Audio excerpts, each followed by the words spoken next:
Is fluency in Spanish about knowing 1,000 words or being perfect in grammar? Let me show you what fluency really means and how to measure it as well. If you don't know me, my name is Hamid. I'm 15 years old and I became a polyglot at 13 after getting fluent in Spanish. Here's how I sounded before. Hola, estoy comiendo comida. Voy a mejorar mi español. Y en el próximo año aprender el español por mi cuenta usando métodos que yo creí. Y en este video voy a hablar de... So I got fluent around 3 years ago when I was 13. It was 2022, and in the beginning of 2022, this guy in my class made it like a trend to start studying on Duolingo in Spanish. And he started seeing improvement, so naturally the rest of us sort of wanted to also do it and started improving in that endeavor as well. And so naturally I want to be the best, so I started doing research on different ways of learning Spanish, and I found this one video of this guy named Language Lords who got fluent in like 44 days. And the way he defined fluency was very interesting because he had two different goals in his video. The first one he mentioned was like basic fluency, and the second one was advanced fluency or something like that. So he had two different definitions for fluency. Then, as I was doing more research and I started getting into this niche of like learning languages, I watched this like documentary this guy made about Spanish. He wanted to get fluent in Spanish in 30 days. And he did a bunch of things like he made a bet with his friend for $500. And what this guy did was, his goal was to become fluent in the sense of just having conversations. So he didn't even bother conjugating verbs. Like, he didn't learn the grammar. All he did was learn enough such that he was able to have a conversation, but it wasn't like what you and I would consider fluent. It was more so like the bare minimum to be able to communicate. And so that was interesting to me because I had always thought that fluency was that, like being able to just walk into a room and just speak Spanish like just like that, like without having to like, you know, struggle a lot, kind of like how we do in English, right? And this was sort of what another YouTuber had said. This other YouTuber is a Spanish YouTuber, and he made a video similar to what I'm making right now, which is about like, what is fluency? What do you consider to be fluent? And he said essentially that fluency is to be able to communicate your thoughts with minimal effort. That is what fluency is in his definition. So my definition of fluency fluctuated a lot because I had different ideas of what people thought was fluent. And even in the word itself, the definition is like fluidity in your speech. A flow, right? Like a continuous like flow of words in a sentence, for example. Now personally, what I think is the most useful definition of fluency, which would honestly aid you and me more than anything, is very similar to what Language Lords said. And that is that there are two levels of fluency. There's basic fluency, and then there's native fluency or advanced fluency. So basic fluency, I just consider conversational fluency. So this is where like you might not know all of the words, you might not know all of the grammar, but you're able to essentially have a conversation with a native speaker. And this is the level I got to after the summer of 2022. This is the level where I spent around 120 hours total studying, and that is where I got to. Now, I'll put an audio here of how my Spanish was during that time, and you'll see it's not perfect at all.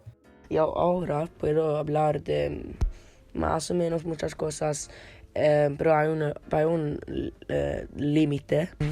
Quiero ver cómo es mi español ahora y quiero ver cómo mi español va a mejorar.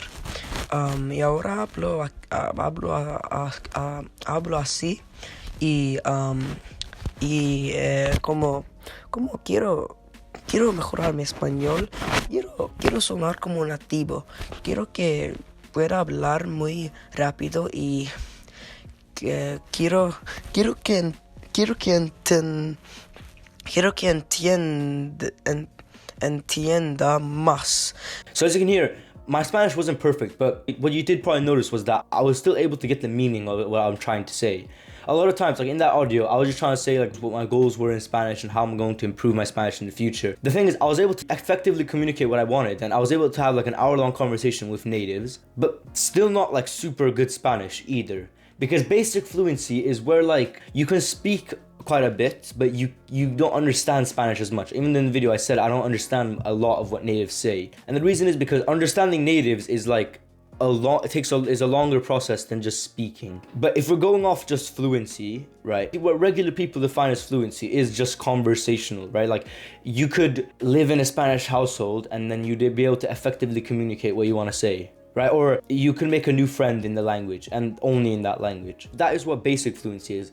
Now, a lot of people try to say that means you have to be able to speak with minimal effort. No, actually, no. It's not that you're not fluent if you have to think through a sentence, right? Even in English, right? Like if I'm trying to say a sentence that may be more complicated, like even when I'm recording these videos, I have to repeat what I'm saying over and over again because even though I'm fluent, right? You have fluidity in the speech, you know how to say it. It's that, and you have to like think through it to say it in a good way. Like even that sentence, I had to repeat it twice before this take even got uploaded. So that's conversational fluency. That is just basic fluency. Then there's native fluency, and that is the fluency that takes like years to learn. That is where the tone, nuances, and slang and like accents matter way more. To be conversational, you genuinely do not need to have like a great accent either. Though, I mean, if you're saying hola me gusta hablar in español, you're probably not considered fluent. A basic fluency is kind of like you got the basic vowels down and like you don't know how to roll your R's maybe, or you sometimes struggle with long words, but like fundamentally you know the vowels, you know the basic sounds, you know the silent H. That is like basic fluency. Native is like you got the accents of specific or like specific Spanish countries. Like if you're trying to get the Argentinian accent, you use vos and you say sha and you what else? And you speak very quickly and you drop your S's a lot. Or in like the Dominican Spanish, that is where you'll speak very like, I don't know, there's a tone to it, there's a speech to it, and they use different words. That is like native level Spanish, okay?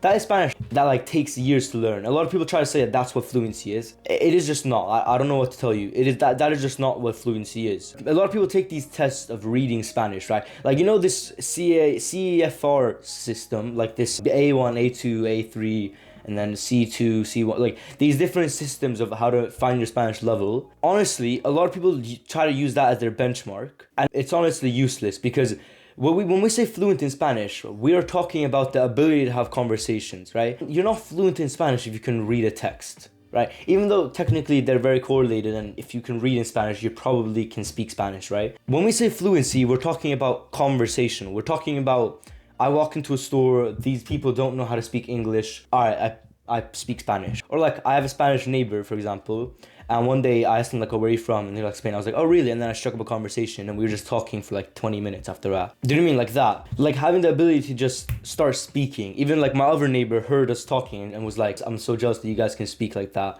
As a joke, obviously. Like that's what fluency is, right? It's that you can just speak it and then they understand. You can go back and forth. When I was first getting fluent in Spanish, I was watching these different YouTubers, including Language Lords and another YouTuber named Shauma. And I noticed the pattern of what they like did to get fluent, and it also correlated perfectly to how we as kids got fluent.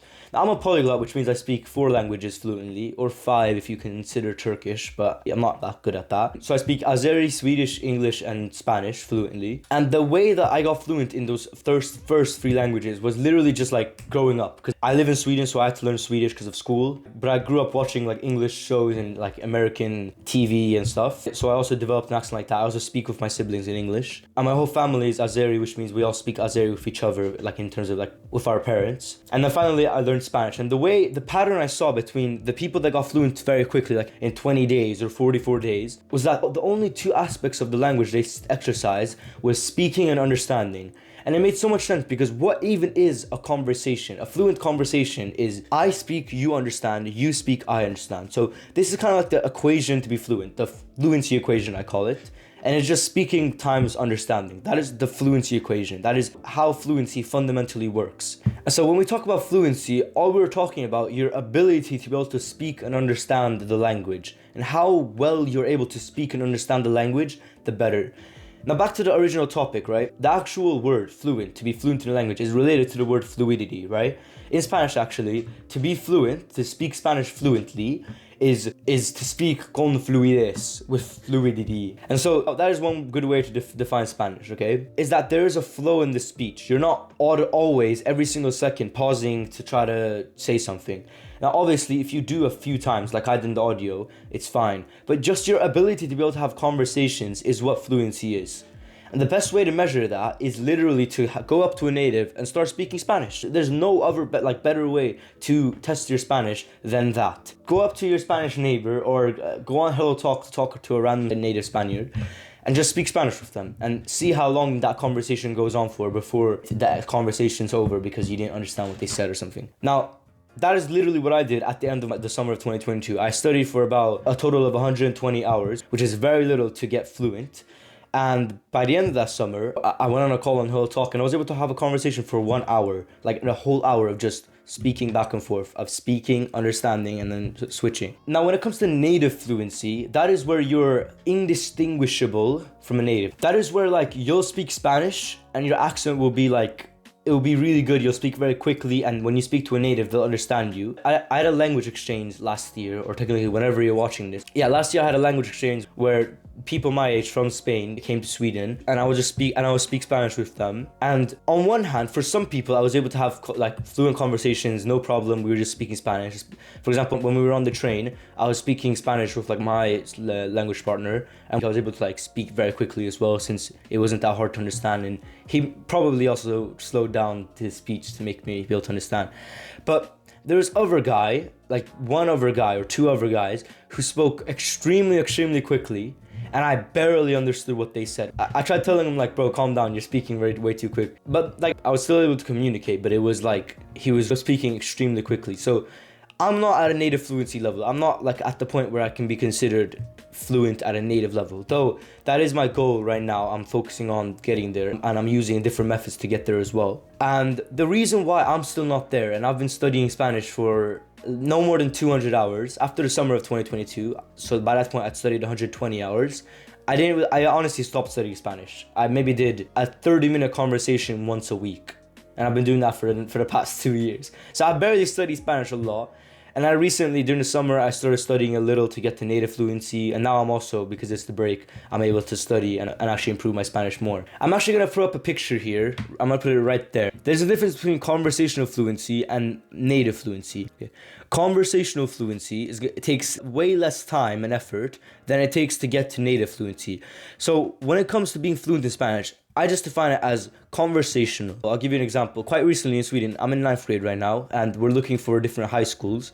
And we have something called Öppet hus, which is where you can visit a high school and just like look around the high school and like see how it is and stuff. And I went to one of these schools and I spoke a little with their Spanish teacher, and I just pretty much just walked in and I was like, oh, where's the Spanish teacher? And I just struck up a conversation with him. He was actually just Swedish as well, but he studied Spanish in Chile and then he moved to Argentina. And all of that conversation where I was able to talk to him and I was asking him like, which program should I take or which course should I take? It was all in Spanish and we were able to understand each other very clearly. And I essentially just walked in, spoke with him in Spanish, and then shook his hand and left. That, in my opinion, is what conversational fluency is. And to get to that point, a lot of people say that takes a long time. It genuinely did not. Like, it took me like less than 200 hours of studying total. And for conversational, it was 120. But even so, even if like sometimes I don't understand what someone says, or like even if sometimes you don't understand 100% what a native speaker said, that is completely fine.